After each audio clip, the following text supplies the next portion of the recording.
بسم اللہ الرحمن الرحیم۔ دوستو، مدینے کا شہر ہے، اللہ کے محبوب جلوہ افروز ہیں۔ مسجد نبوی میں ہر لمحہ نور برستا تھا۔ آقا تشریف فرما ہیں اور صحابہ حضور کے گرد یوں بیٹھتے جیسے چاند کے گرد ہالہ ہوتا ہے اور بدر تمام کے گرد ستارے ہوتے ہیں۔ آقا واعظ و تلقین کرتے، لوگ سنتے، من میں اتارتے، روحوں کو تازگی دیتے۔ ایک چھوٹا سا بچہ ہے جو ننھے ننھے پاؤں سے چل کر مسجد نبوی میں پہنچ جاتا ہے۔ نام اس کا عمیر ہے۔ بمشکل اس نے بولنا سیکھا ہے۔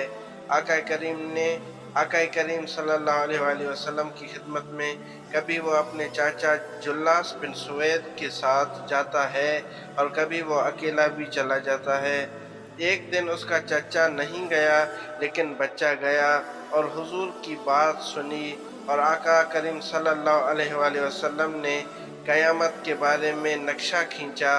جب وہ بچہ واپس پلٹا تو اپنے چچا کو کہتا ہے، یا اماہ سمعت رسول اللہ یخبرنا عن الساعۃ حتیٰ کأنی رأی العین۔ اے میرے چچا، آج میں نے حضور کو قیامت کا ذکر کرتے سنا ہے۔ حضور نے ایسا ذکر کیا کہ قیامت کا نقشہ میری آنکھوں کے سامنے آ گیا تھا۔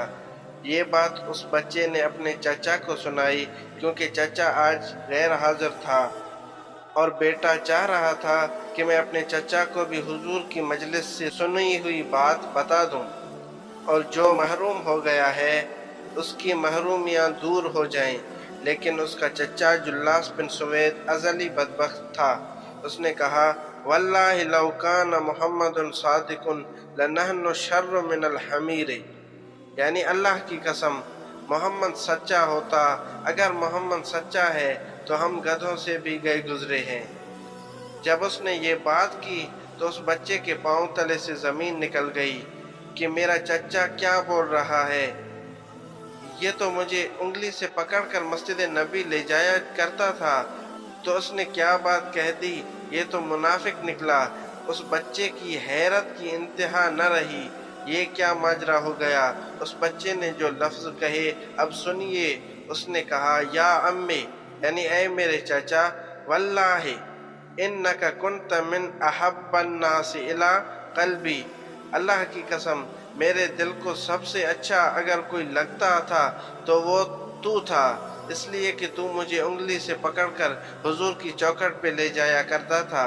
مجھے اس لیے تو پسند تھا، مجھے کائنات میں سب سے زیادہ تو پسند تھا۔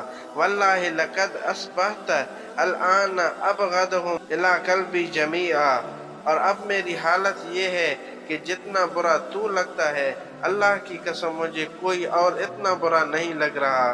امی انا بین الاثنین، اے چچا، اب میں ایسے دوراہے پر کھڑا ہو گیا ہوں کہ دو راستے جاتے ہیں۔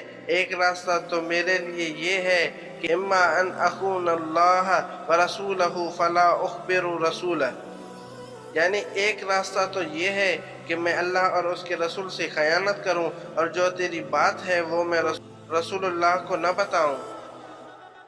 کہا، ایک تو یہ راستہ ہے کہ میں حضور سے بھی خیانت کروں، اللہ سے بھی خیانت کروں، اور جو تو نے کہا ہے، جو تو نے بدتمیزی کی ہے، میں وہ بات حضور صلی اللہ علیہ وآلہ وسلم کو نہ بتاؤں۔ اور دوسرا راستہ میرے پاس یہ ہے کہ جو تو نے کہا ہے میں جا کر حضور کو بتاؤں، پھر جو ہو سو ہو۔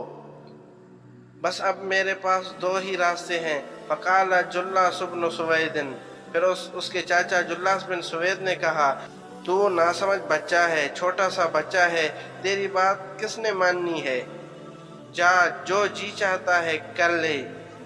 وہ بچہ اٹھا اور حضور کی مجلس میں پہنچ گیا، حضور کی چوکھٹ پر حاضر ہوا، اور کیا کہتا ہے، ان کانوں سے نہیں دل کے کانوں سے سنیے گا، اس دعا کے ساتھ کہ اللہ ہماری نسلوں کو بھی حضور کا ایسا پیار دے، حضور کی ایسی محبت دے۔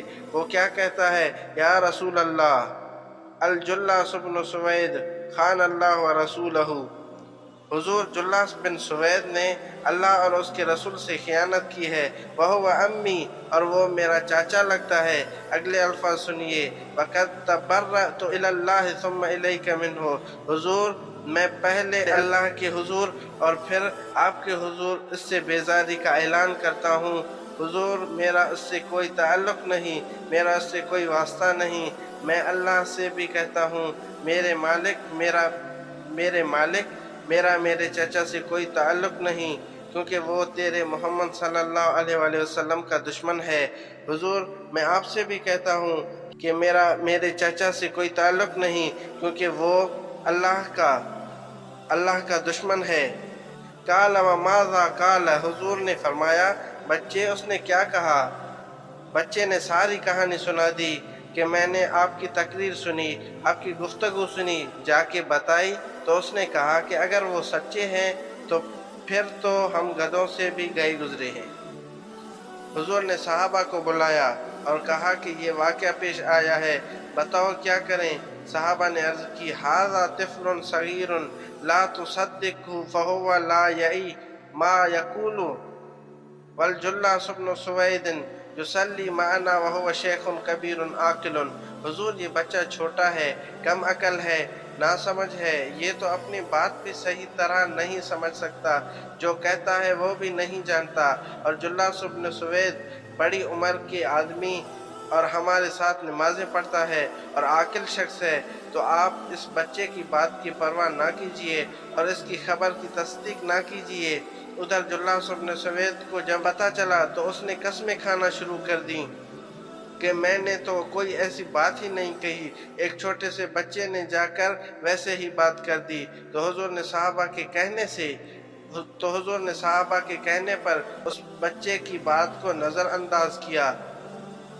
اب جب اس بچے نے دیکھا کہ میری بات حضور نے قبول نہیں کی تو اس نے جھولی پھیلائی اور آسمان کی طرف دیکھ کے کہا، اللہم ان کنت صادقا فصدقنی وان کنت کاذبا فکذبنی، اے اللہ اگر میں جھوٹا ہوں تو مجھے جھوٹا کر دے، اور اگر میں سچا ہوں تو میری سچائی کا اعلان کر دے۔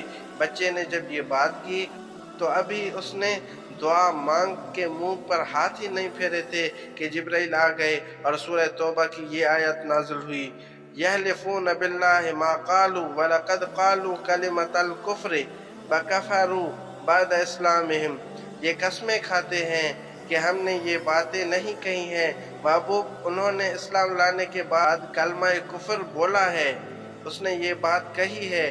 تو اللہ تعالیٰ کے محبوب نے اس بچے کو اپنے پاس بلایا، کہا، مرحباً بالذی صدقہ ربہ من فوق سبع سماوات، خوش آمدید بچے جس کی بات 7 آسمانوں سے اوپر رب نے بھی گواہی دی ہے۔ پھر حضور نے اس بچے کے کان کو پکڑ کر فرمایا، اذنک یا غلام وصدقک ربک، اے بچے تیرے کان نے ٹھیک ہی سنا تھا اور تو وہ ہے جس کی گواہی، جس کی تصدیق میرے رب نے خود فرمائی۔ حضرت عمر رضی اللہ تعالیٰ عنہ کا دور آیا تو انہوں نے حضرت عمیر بن سعد انصاری کو حمص کا گورنر بنا دیا۔ جب وہ فوت ہوئے تو حضرت عمر روئے فرماتے، کاش کہ میرے پاس عمیر جیسا کوئی اور دوسرا آدمی ہوتا تو میں مسلمانوں کی حفاظت کے لیے اسے مقرر کرتا۔ تو حضور علیہ السلام کے ساتھ محبت اور وفا کا یہ رشتہ تعلق اور یہ گہرا ربط بندے کو اللہ تعالیٰ کی محبت کا مستحق کرتا ہے۔ اللہ نے بھری بزم کے اندر بچے یعنی عمیر بن سعد رضی اللہ عنہ کو جھوٹا نہیں ہونے دیا۔ تو اقبال کہتا ہے کہ کی محمد سے وفا، تو نے تو ہم تیرے ہیں، یہ جہاں چیز ہے کیا لوح و قلم تیرے ہیں۔